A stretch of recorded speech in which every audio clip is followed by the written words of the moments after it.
All right, welcome back to City View this morning. We have an important discussion here regarding the possible solutions to campus violence. With us today, Dr. Tamara Brown, Dean of the Prairie View A&M's College of Juvenile Justice and Psychology, KTRK security analyst, former FBI agent as well, James Conway, and Spring Branch ISD Police Chief Chuck Bronner. We were discussing the possibility of profiling and sort of this evaluation matrix that sometimes we have to get into, trying to determine who it is that's going to be doing some damage. But is the possible answer as well, Chief, and I'll turn to you first, arming teachers or administrators? Well, that's a hot topic right now. Yeah. However, without the proper training, I wouldn't be in favor of anyone being armed to carry a weapon on school grounds. And our police officers go through extensive training every year just to be able to deal with active shooter type situations. Right. Yeah. A concealed handgun licensed person, you don't know what their capabilities are. Yeah. And to just blanketly say you can carry a gun on school grounds because you have a license is a very bad idea. Okay, James, you have some opinions regarding this. Yeah, I would really echo the Chief's sentiments. I agree with him 100% and then some. Look, I had the opportunity to work on a tactical team, a SWAT team, for many years, and I know that all the training we went through in terms of not only shooting accuracy but judgment shooting, oftentimes people in tactical situations make mistakes. Yeah. So to ask an individual or a teacher who's teaching life sciences to make tactical decisions in an emergency situation is just beyond the scope.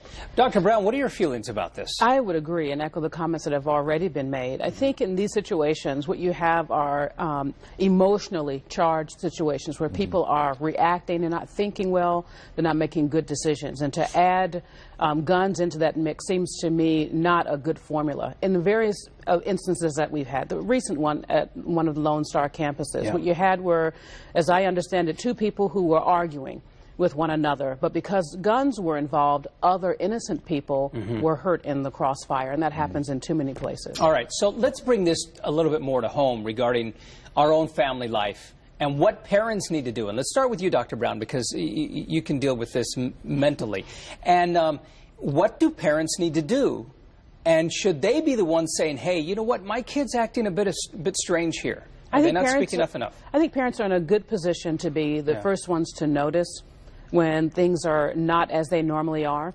I think another way that families can be involved is in exercising gun safety in the home. Many of these young people who show up at schools with guns, they've gotten them from home or other places because they're accessible and they're taking them. And so I think families have a critical role to play to notice signs and also to make sure that guns, if they have them in the home, are safe. Absolutely. And as a security expert, James, I mean, your role is just to find out where the guns are, how they're being used, and whether they're being used properly. So what are the parents doing wrong here? What are the families doing wrong? Well, I think that there needs to be family involvement. I think there needs to be school involvement. But from a macro perspective, I think we also need to look at, you know, the big divisive issue today is gun control. And I think that any logical person, and statistically the NRA, at least the majority of NRA members agree with this, is that not gun control, but enforcing gun laws. We do have, and it's been percolating to the top, we still have those big loopholes in there. And an individual who goes to a gun show or goes to the internet